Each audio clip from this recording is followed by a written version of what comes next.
Welcome to the Family Builders Podcast. No matter what our family dynamic is, we can all use some help from time to time. Our hope and prayer is that this podcast is a help and a blessing to you each and every week. And now our host, Pastor David Moore, and co-host, Pastor A.J. Harold. Hello, fellow builders. Welcome to another episode this week of the Family Builders Podcast. This is your host, Pastor David Moore from Lakeview Baptist Church in Newcastle, Oklahoma.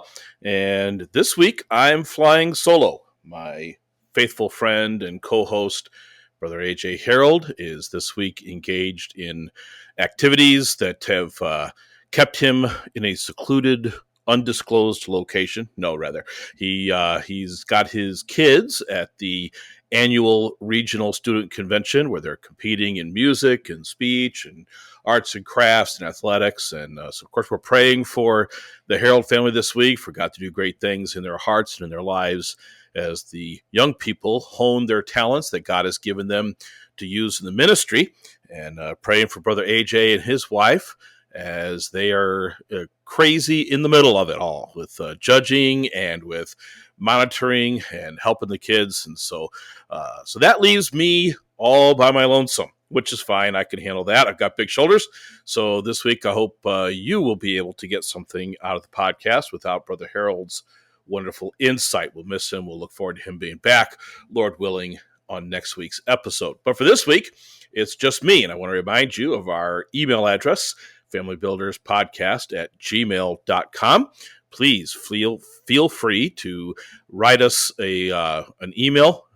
Let us know your questions, your comments about how the episodes have been a help to you. Maybe you've got some further questions you might have that were raised by a topic we discussed, or perhaps you just want to say hi. We would love any communication from you at all. So please email us, familybuilderspodcast@gmail.com. Also, you can find us on our social media pages and a social media group on Facebook, Family Builders Podcast Group. Feel free to join those and be part of the conversation on social media as well. And of course, a quick mention of our sponsor, Midwest Christian Academy. Midwest Christian Academy provides a full-service homeschool experience for your students. They will give you your students diagnostic testing to determine the necessary gaps that need to be filled in their learning, if there are any. They will provide a full academic projection for your high school students, as well as a transcript of credits completed. And at the conclusion of their schoolwork, your seniors will receive an accredited high school diploma. This is invaluable when it comes to entering college or the military or the workplace, to be able to point and say, here is an accredited diploma. And so we want to encourage our listeners to go to MidwestChristianAcademy.com and see what resources they have available for you and how they can help you in your homeschool journey. Do right by your kids and give them a Christian education. Do great by your kids and enroll them in Midwest Christian Academy. Well, being all by my lonesome this week, the builder's tip for this week falls to me and to me alone. And so here we go for this week. And I hope you'll bear with and listen to this builder's tip. It might be a little bit long because I'm a pastor. I tend to get a little long-winded, as you probably already know. But I want to explain this one a little bit. The builder's tip for this week is don't let the normal be the enemy of the great. Now, that's a little bit of a take on a popular saying. And the popular saying goes like this: don't let perfect be the enemy of the good. And the idea there is don't keep trying to make something perfect and miss out on something that's good. And the idea there being good as in sufficient or even a little better than sufficient, but you're just trying to tweak it so much to make it perfect, and then it's not perfect. I'll give you an example of that. Let's say you're celebrating a birthday for one of your children, and you want it to be perfect. You want them to remember every aspect of it. You've taken great pains to fashion a birthday cake that is the perfect symbol of their favorite cartoon. and you've bought them birthday presents, all dealing with their favorite cartoon, and you wake them up on the morning of their birthday, you tell them happy birthday, you sing happy birthday to them, all the siblings and the parents are gathered around saying happy birthday, and then all of a sudden, your child gets a little bit of an attitude, and that attitude makes you upset. And so you turn around and you just destroy their birthday. You take the presents back to the store, you take the cake and give it to a homeless person, whatever. It's not perfect anymore, so you decide we're not celebrating a birthday. That's a little bit ridiculous. I sadly have known parents to go to that kind of extreme when it comes to the perfect being the enemy of the good. When I say this today in this episode, the Builder's Tip, don't let the normal be the enemy of the great. There is a process going on in society and in culture today where they want to normalize, frankly, bad parenting. They want to normalize wives who don't want to do any housework or do any keeping at home. They want to normalize husbands who want nothing to do with family time. They're selfish and they're ignorant. They want to normalize children being rebellious. And they want to normalize parents not having anything to do with disciplining their kids. Let me tell you, I don't care how normal that stuff gets. Don't let the world's normalization be the enemy of God's great plan for your family. So this week's Builder's Tip, don't let the normal be the enemy of the great. All right, well, as we get on into our topic for this week, I want to talk to you a little bit about being a family builder and where the idea comes from of building our families. In the book of Psalms, chapter 127, verse 1, it says this: "Except the Lord build the house, they labor in vain that build it. Except the Lord keep the city, the watchman waketh but in vain." Now, we are in the middle of a fairly extensive remodeling project in our church. And our church meets in the back half of the house that my wife and I live in. Our church has gone through a lot over the years. Church was founded back in the 30s. It's had several different locations. It has built buildings. It has had great ministries. It has developed. It has grown. At one point, this church had several hundred members in it. Unfortunately, as time goes by, demographics shift. People move. People, unfortunately, backslide. People change. Pastors change. Church doctrine, unfortunately, sometimes changes, and practice. And so our church has gone through quite a difficult time over about the last 15 to 20 years.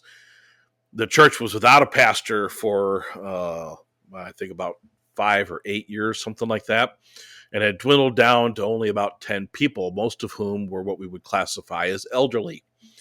My wife and I came here to the church to try to help it. We prayed about it for an extended length of time, knew that God was leading us to come and help here. And so we came. The church called me to be the pastor. And we were in a huge building that was built to house a school ministry and a church, and had a huge auditorium. It was a great facility. But unfortunately, for 10 people, it was just simply not doable. And so we had to sell that property and basically start over. So we bought a nice piece of land in a different part of town, has a nice house on it, plenty big enough for my wife and I to live in, and for us to have the church in the back. And then the idea is we plan to build a building when we're able to on the land here. But the house that we have, while it's good, it could have been made better for church purposes. You don't usually design a house for a church. And so we've undergone a pretty extensive remodeling project here. And I'll tell you right now, I'm not a carpenter.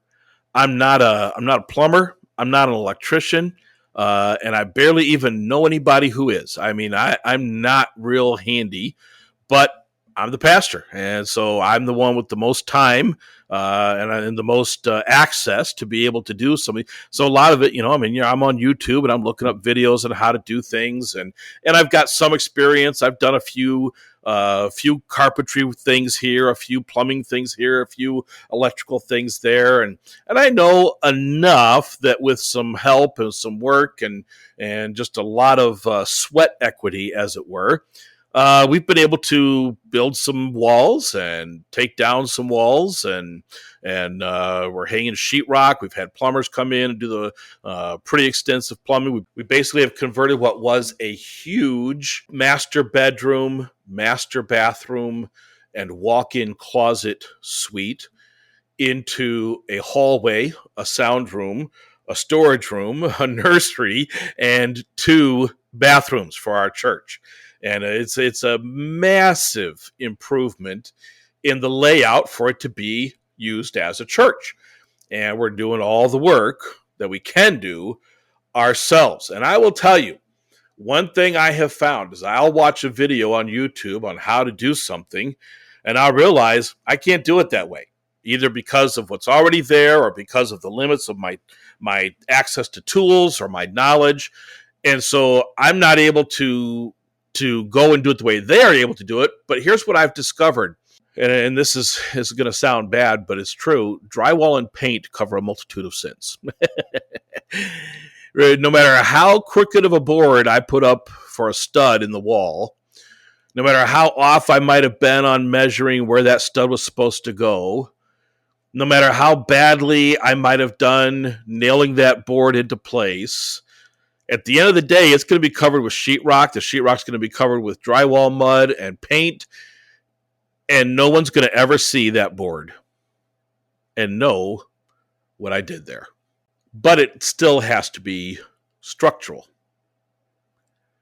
You and I, as we build our families, we sometimes see people at church or at work or out in public at the store, and we think, boy, that family, they've got it together. That husband and wife, they never argue. That husband is loving and attentive. That wife is submissive and kind. Those children are well-behaved and disciplined, and they're just the perfect family. You know what we're seeing? We're seeing the drywall and the paint. We haven't seen all the crooked boards nailed in behind closed doors. Every family has them. Every family has issues where they have to discipline their children. My wife and I had 5 kids. We had to discipline every single one of them. There wasn't a perfect one in the bunch. Brother Harold, if he was here, would be bursting in right now saying, yes, my 12 kids, he would say, not one of them is perfect. Some of them less perfect than others, and we can joke about that later. But the truth is, at the end of the day, we're not commanded to show forth every stud in the wall perfect. We're commanded to show forth the finished wall standing with an appropriate drywall and paint. How do we do that? We follow God's plan on building the house. Inevitably, when I talk to someone about families, they'll tell me, well, I mean, that sounds good for being a husband, but I couldn't do that. Or that sounds good for being a father, but I couldn't do that with my kids. Well, let me tell you something. Yes, you can do those things if you are submitted to God in your life. That's what the psalmist is writing about here, except the Lord build the house. I'm telling you what, you could have the most perfect family possible, but without God building the house, and it's not going to stand.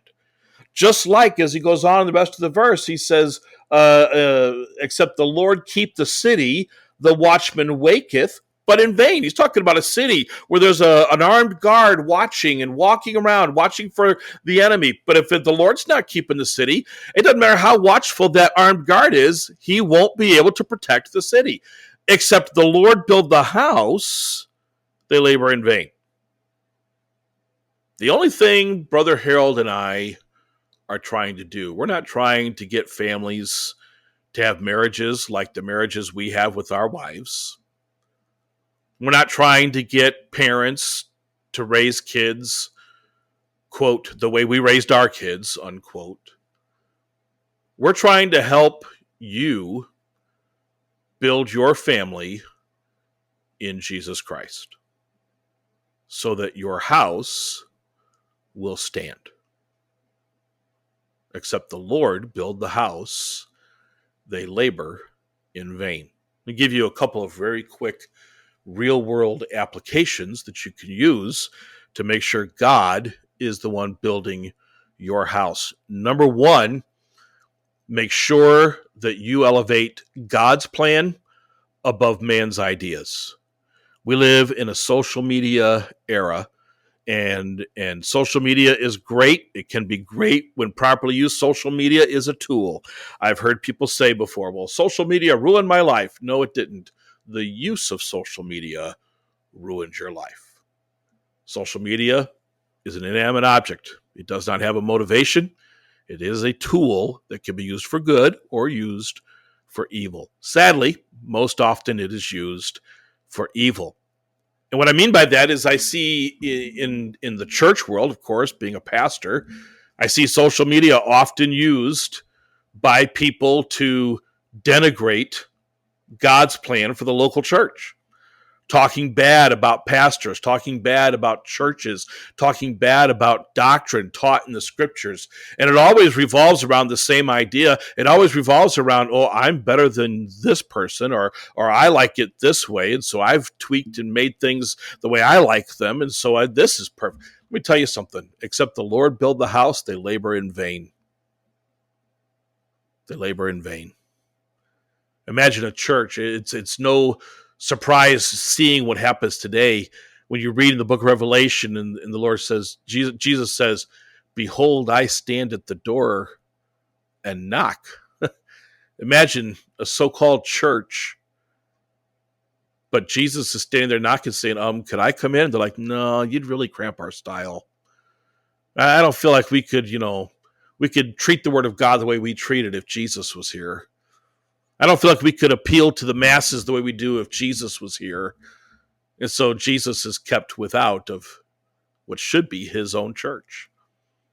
Well, let me tell you something, family builders. Your family belongs to God. He's given it to you on loan for use.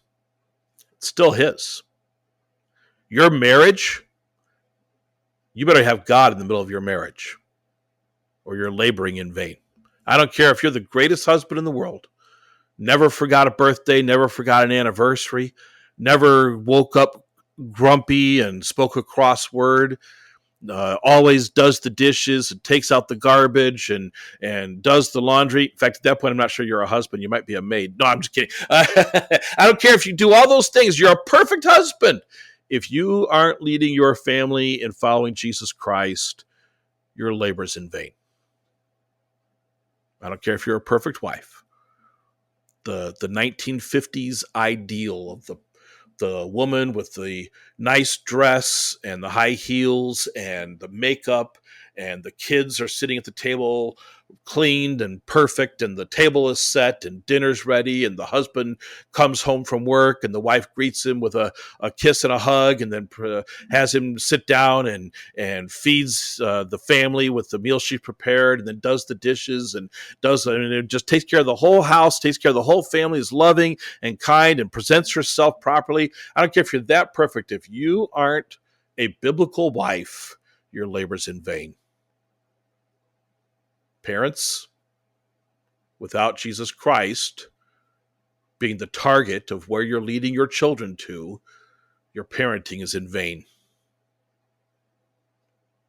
Children, you may love your parents, but if you don't love them in the Lord, if you don't follow them as you would if God himself was standing there, your labor is in vain. When we talk about building a family, it's the nature of man to build. Nothing just happens. You don't start a business and it just all of a sudden is successful. You have to build a business. You don't lay down some lumber on the ground and just all of a sudden you have a building. You have to build a building. Well, it's the same way with a family. You don't just get married and have kids and, well, there's your family. You have to build it. You have to build it God's way. That's the purpose of the Family Builders podcast. The world has a different way of doing it. Now, the Family Builders podcast is only one resource, of course, is not even the greatest resource. We have the local church given to us by God. We have our Bibles. We have our prayer time and many other resources that are good, godly resources on building a family. We never think that Family Builders Podcast is the only one, but I do believe it's the one God wants Brother Harold and I to do right now. And so we think it's going to be a help and a blessing to you. But regardless of what resources you use, make sure you're not trying to live up to man's ideal, but you're living up to God's ideal. That's the first real world application. The second real world application for you in building your family is this. Make sure and it kind of goes off what I was just saying, make sure you're using the appropriate tools. You know, there's an old saying, when you're a hammer, everything looks like a nail. I love that saying. The idea of it is, if I'm a hammer, I'm never going to want to cut a board. I'm only ever going to want to hammer a nail into a board. If I'm a father and I'm looking at things from the aspect of discipline, I'm only ever going to see a need for discipline. I'm never going to see a need for compassion. I'm never going to see a need for love and gentleness. I'm only going to see a need for discipline. I kind of laugh, frankly, somewhat mockingly, at young parents or parents who haven't even had kids yet. And they see a child acting like a child. They see a tired 2-year-old who's just at their wits' end. They're overtired, overstimulated, probably overfed. I mean, they just need to go home and go to bed. And they're fussy and they're cranky and they're tired and they're crying. And you see some person who's never spent 2 seconds as a parent say, well, if that was my kid, oh, if that was your kid, they'd be worse off. Because you don't know how to build a family because you've never done it. You're a hammer looking for a nail. You think the answer to everything is give that kid a whooping. Let me tell you, we've talked about that before. If that's your idea of discipline, we've got some other problems. Make sure you have the appropriate tools. Yeah, discipline, absolutely. But also understanding, teaching, love, and affection. There's a lot of tools that you better have in your toolbox if you're going to build your family. The third real world application I want to make today, and this will be the last one, is this. The work never stops. If you've ever done any kind of do-it-yourself home project, you'll understand what I mean when I say be careful how far you dig. Be careful how far you dig. You may think, well, we're gonna repaint this wall. And so you start preparing the wall for paint and you discover, oh, there's some spots on this wall that need some repair, some new drywall. So you take the old drywall down, you put up new drywall, and you find behind it, oh, wow, there's these boards have some termite damage. And before you know it, you're spending thousands and thousands of dollars on treating your home for termites, on rebuilding walls, on re-roofing. I mean, just things you were only going to paint, but you just kept digging and found problem after problem after problem. Now, let me tell you, you don't want to leave problems untended. It's good to find those problems and take care of them. But it's better to find them quicker rather than waiting until the last minute. So if you're going to let the Lord build your house, the Bible's very clear. We're to keep short accounts with the Lord. You're not going to be a perfect dad. You're not going to be a perfect mom. You're not going to be a perfect kid. You're not going to be a perfect husband or a perfect wife or a perfect friend or a perfect in-law or whatever the situation. You're not going to be perfect. You're going to do things wrong. You're going to sin. Keep a short account. Don't let the problems pile up to where you have to dig real deep. That becomes real expensive and a lot more work real fast. Except the Lord build the house, they labor in vain that build it. Because I'm by myself today, we're going to be about 5 minutes short of time. That's all I've got. I learned a long time ago as a pastor, when the Holy Spirit's done, I'm done. So I hope this has been a help and a blessing to you. We really genuinely appreciate every person who tunes in to the Family Builders podcast. It's my hope and my prayer that we'll be able to continue doing this and that it'll continue to be a blessing to all of you who hear and are able to apply these principles to your lives. But remember, Brother Harold and I can't help you build a successful family. God can. Let him be the one to build your house. That's all the time we have for. God bless you all. Thanks for listening. We'll have Brother Harold take us out with our closing. Sure. Thank you for listening to the Family Builders podcast. Please subscribe and share this week's podcast with your friends and family. Also, if you have any questions for either of us, please do not hesitate to email us at familybuilderspodcast@gmail.com. Who knows? Maybe we'll even answer your question on one of our future episodes. Until next time, Family Builders, never let up.